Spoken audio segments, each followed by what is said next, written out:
You know who should feel bad? Seth Rogen and Sarah Silverman. They should feel really, really bad because the internet is united. Yeah, in a way I've never seen before. This is The above internet any is unison I've united. seen. Yeah. The internet is united in hating them. Look at that. You can see it. Let me zoom in. Let me zoom in. Forgot to zoom in this particular one. 140,000 Woo! downvotes out of 720,000 views for the Santa Inc. trailer. That's the trailer. Remember, that's just the trailer. A lot of people didn't suffer it. I suffered for all of you. A lot of you have come on board in the past 72 hours. 72 plus another 24, 96 hours. A lot of you have come on this week because I suffered for you and watched this horrific abomination. This thing really is terrible. So the world, YouTube says F you. Even Rotten Tomatoes says F you with a 3% out of 5%. And you notice no critics have gone near this. Yeah, if you click on it, it'll pull up a different menu and it'll show that it's not enough for them to rate it. I think it was only 2 Let's when I see. checked it earlier Let's today. see. Top critics. 2.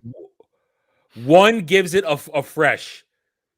From the Hollywood Reporter, They give everything a fresh. Yeah, well, they are the shilliest of shills. They are the shilliest of shills. Do I? No, Legatus. All right. I have a cast iron stomach. I was that kid who could go to a amusement park. I went to Six Flags.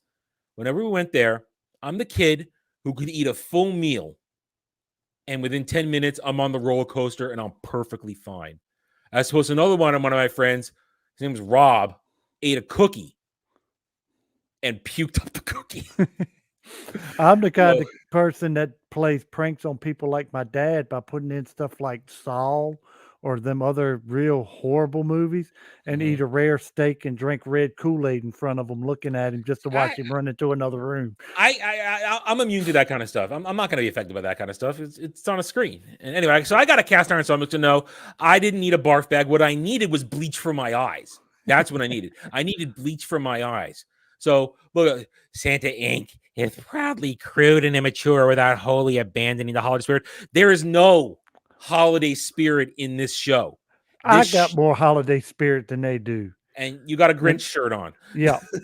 And that's the happy day of it. This show shits all over Christmas. It shits all over Christian holidays in general. It takes pot shots at Easter. It takes pot shots. Thanksgiving's not a religious holiday. It's a cultural holiday. It takes shit over that. They take dumps over everything, and they hate it.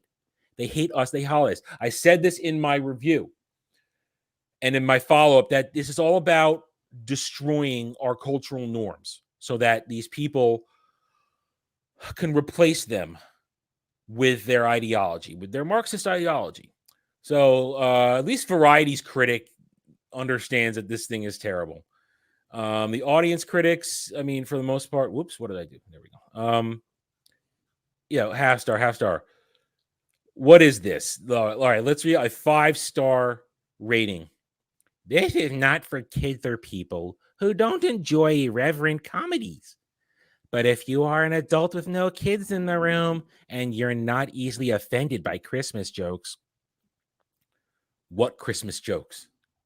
I'm still waiting for the Christmas jokes to be told from this show. Yeah, everybody I've heard said that all the good jokes were in the trailer. And none of those were funny. No, this show was offensive. Now, I've always liked South Park, and South Park gets it right. They're offensive in the good way. South Park is hilarious. Even when they do the sexual jokes, it works. They do it right. This thing was nothing but one vulgar sexual joke after another, both hetero and homosexual jokes. I mean, they did, but it was all depraved and disgusting. I told you, the thumbnail, the fat white kid who gets made Santa by the end, he's effing the reindeer, the female reindeer. They're effing. Depraved. They're promoting Bestiality. bestiality in this thing. Like, oh, look, aren't we hip and cool? Isn't bestiality funny? I mean, so I'm a Christian mom who loves Christmas, and this didn't offend me in the slightest. I sincerely doubt you are actually a woman or you're Christian. I sincerely doubt you are. That I'm going to say this is a fake review. It's gotta be. So that's the kind of reviews you get from this thing. But according to Seth Rogen, those of us who did not like this atrocity, well, we're all white supremacists. We're all Yahtzees. We're all Yahtzees. So Well, by that measure, about what 97% of Americans should be white supremacists then. yeah. Yeah, he didn't really do math in school, did he? No, none of these people do math. So what we have here is out of touch. Now, I've already talked about some videos. So I'm not going to rant on this one. What we have here is the example of the out of touch celebrity. Out of touch. And that's the whole reason they make this stuff. These people live in their woke SJW identity politics, virtue signaling bubble. That's where they live. So they can go around and say things like this.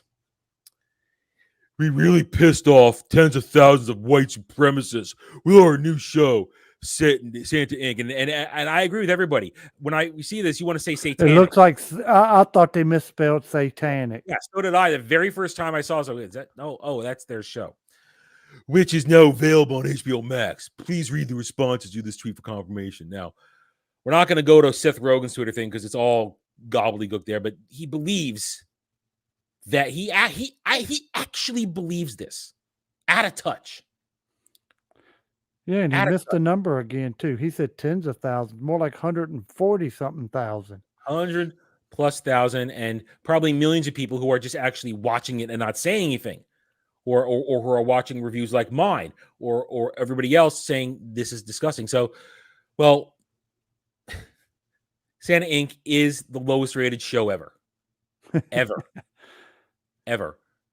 I'm finally proud of my country. I get it.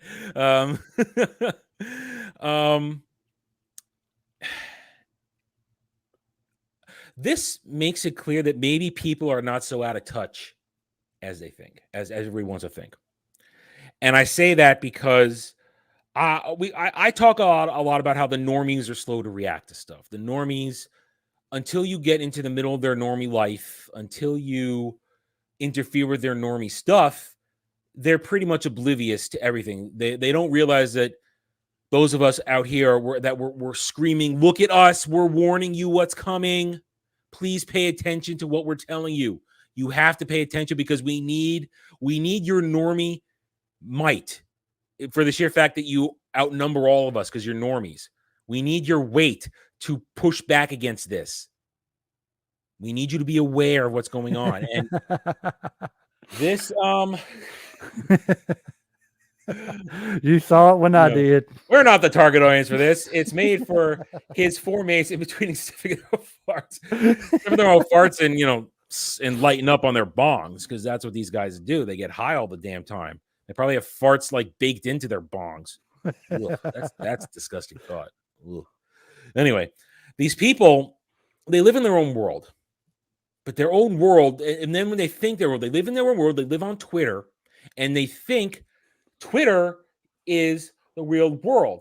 But remember, I don't give a fuck because Twitter's not a real place.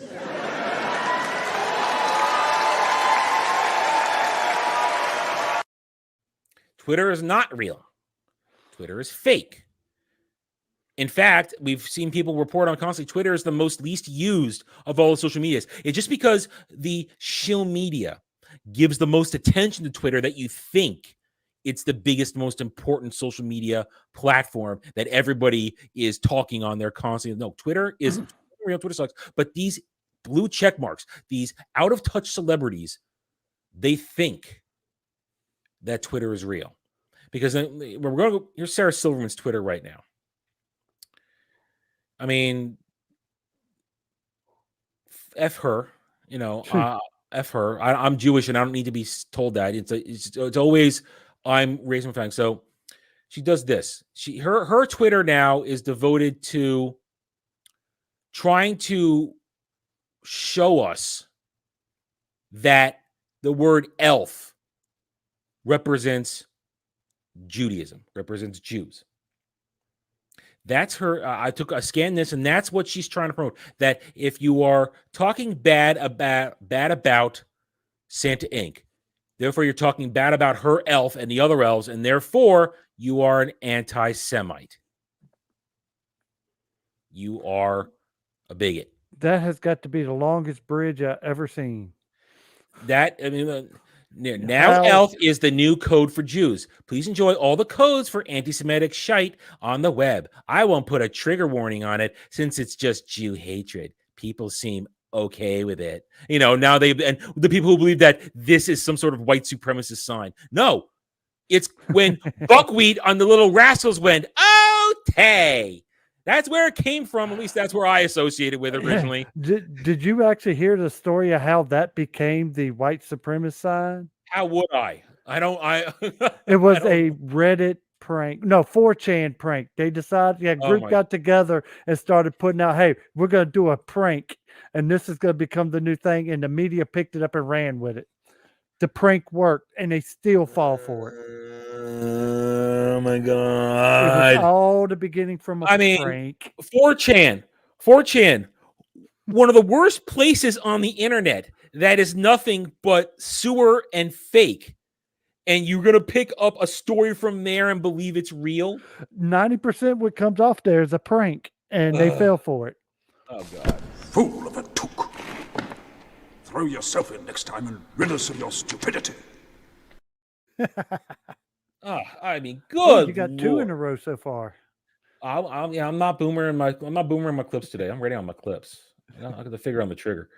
But oh my God. So you see it here. So you see this is she's trying to frame it that if you don't like Santa Inc., you're anti-Semitic. It blows your mind. These people are detached, and you're clearly detached because then we're gonna cap out this just because you look at this. Now, I'm no real Sandy Bullock fan. I have her. She's in one movie on my shelf.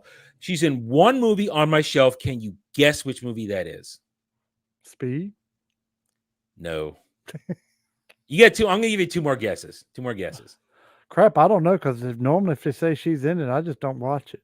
Well, she gets on my nerves most of the time. There's only one movie that you should tolerate her in. Demolition Man. Yeah, Demolition Man. Man. I've blocked her out of it because Stallone was just great in that. Demolition Man, which is, as I believe it was a Critical Drinker that made a video on that a year or so ago. The life simulator for 2020. Yep. Yeah. The life simulator for 2020. Demolition Man, one of the greatest movies now of all time. It's not just a cult movie. It's now one of the greatest movies of all time because it shows you what will happen if these woke SJW assholes get to take over. That's what will happen. You live in a fascist DJ Graham guessed it. Yeah. So judging, I'm guessing we're on about 15-second delay, so I think he got it out before you actually said it. So Sandra Bullock admits she isn't as educated and woke as her daughter, wishes her skin matched the color of her black children. Okay. I mean, how out of touch are you? How out of touch are you? As a white parent who loves her children more than life itself, why do you have to say as a white parent? Why can't you say as a parent? That should be enough. Why do you have to say as a white parent? I'm scared of everything. I know I'm laying all kinds of existential anxiety on them. I have to think about what they're going to experience leaving home.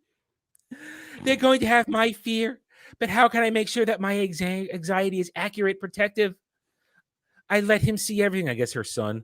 I let him see everything on television. I let him process it. He knows how the world works. He knows how cruel it is. Yeah, he knows let me how translate that one. I know I'm gonna let him out of my house with my bodyguards, my cars, my money, my protection, police escorts, and she could go eat a bag, the entire bag. Yeah. Sit in the couch, eat your bonbons with your leg pumping like Peggy Bundy. Pedron, I don't know how the 3 seashells works either. None of us I've do. tried to figure it out my whole life. I would love it if there's like a hands-free way to have that all get done. That would be fantastic. It would be fantastic. Recalling that her daughter was depressed after watching Squid Game because there were no black people in it. See ya.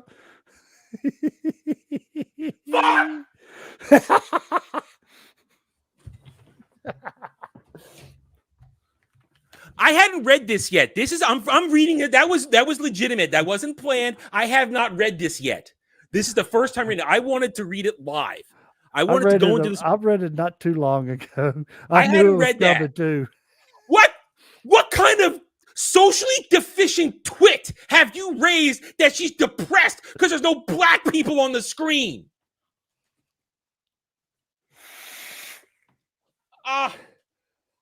Maybe DJ Grom, maybe, but either way, even if that's just her saying it, you get the same reaction from me because that is ridiculous.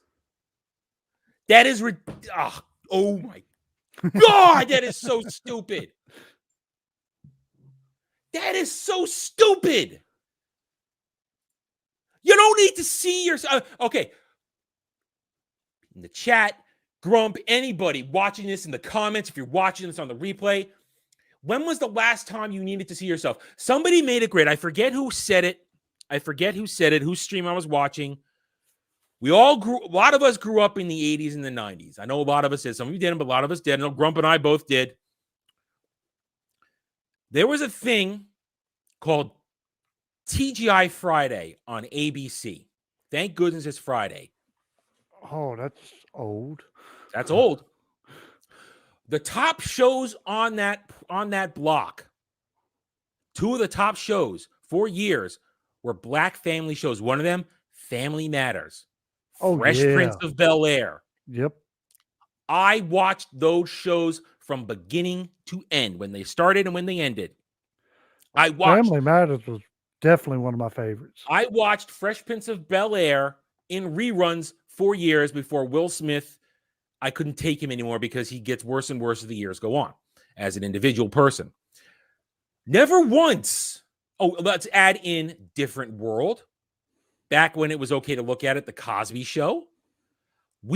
America, white America, black America, Asian America, Latino America. We all watched these shows and we just enjoyed them. Never once in any of these shows did I need to, especially on the black dominant shows like Different World, Family Matters, Fresh Prince of Bel-Air, I didn't need to see a white person on the screen to laugh at the jokes, to enjoy it, to be invested in the characters. I was invested on the occasional super serious episode. I got invested because I had been watching these characters for years. I don't need to see myself. They were still great shows. I would still go back and watch A Different World because A Different World, I believe in my memory, it would still hold up. It would still hold up. Legatus got 2 of them I was thinking of right at that moment that I used to watch religiously. Yeah. Those 2 were hilarious. Good Times, The Jeffersons. I mean, that's 80s, that's 70s, 80s. I mean, I watched all that shit in reruns on like Nickelodeon and Nick at Night. But I grew up in the 90s for your evening entertainment. It was Family Matters. It was Fresh Prince of Bel-Air. It was Different World. It was, like I said, when it was still something we could all stomach to look at, The Cosby Show. You know, when he was, before we discovered he was a degenerate, evil piece of human excrement, Bill Cosby's Cliff Huxtable, he was America's dad. A black man was America's dad. And we were all okay with it. Didn't have a problem with it. Never thought once about, he's a black man, and I'd be okay with him being my dad because he's Heathcliff Huxtable. He's Heathcliff Huxtable. Little did we know that Heathcliff Huxtable was roofing women and doing bad things. Anyway, so Fat Albert. Yeah, I've got so many jokes on that one. I don't know how well they'll go. All right, here it comes. I'm going to do it. Hey. He puts the pill in the pudding. And It puts the pill in the pudding, Bob. I used to have a good Cosby imitation when I was younger, but I haven't done it for so long. The only one I can do on cue is my Nixon. Only impression I can do on cue is like my Nixon, because I watched a hell of a lot of Futurama. Anyway, so look, this is so stupid. The fact that there was a fire in her belly made me so happy she was already voicing. I let them teach me and tell me what they need to know. Right away, it shows you're not a good parent. The parent tells the kids about the world. My mom taught me everything I needed to know in the world. Can't say my dad, because my real dad died when I was 4. And my stepdad, he was good for some things, but he wasn't good for a lot of things. My mom taught me things, taught me more. I didn't teach her anything unless it was technology. I don't think I taught any of my family, and I lived on a farm growing up. So it was my dad, my stepmom, my grandma next door, grandpa. I learned more from my grandpa than anybody. That's why I'm old and grumpy. I'm just a mirror image of him. And my uncle, he helped me get grumpy too. So this whole thing. I mean, maybe take this with a grain of salt. So I think it was her whole DJ Grom said it before. It's like a writer wrote it for her. Yeah, I mean, it's like that Alec Baldwin thing. If everybody was watching Friday Night Tyson when they were going over that Alec Baldwin interview, how it matches up to movie trailers. How much of this stuff is really her? How much of it is her publicist? Any of it. But even if it is, it just proves my point for the back half of this segment. These people are out of touch. To talk like this, to behave like this, they are completely out of touch. To say that an elf is now code for Jews, and if you're anti-elf, if you're anti-Santa Inc., you are anti-Semitic. To say that everybody who doesn't like a show is a white supremacist is insane. To say that your child is going to educate you and that they are upset if they don't see somebody the same color of them on a screen, it's ridiculous. It's ridiculous. So it's stupid. And it just shows they are completely out of touch, and we should give them no recognition of anything. These are not intelligent people. Like Gary from Nerdrotic says, these are people who pretend for a living. They are professional pretenders. And some of them happen to be very good at it. Some of them have to be average. A lot of them happen to suck at it. And most of them got the IQ of a bag of hammers. Exactly. These are people who can't create anything on their own. They need to be told what to do. And then somehow they replace their empty personality with a fake personality on a screen. And do we enjoy it? Yes. When it's done well, we enjoy it. But that's all you should be doing. You should not be telling us how to live our lives. I want these people to just go away. Thanks for watching, everybody. I don't do Facebook. I will never do Twitter. If you want to reach out to me, just email me. It's purely for this channel. I will not miss your communication. Check me out at the Geeks and Gamers forums under @ROAS. Join me in conversations there, among many others. And I'm now on Odyssey at The Renaissance Nerd. Follow me there as well. Help us keep fighting to return escapism to entertainment. Thank you again for watching. See you next time.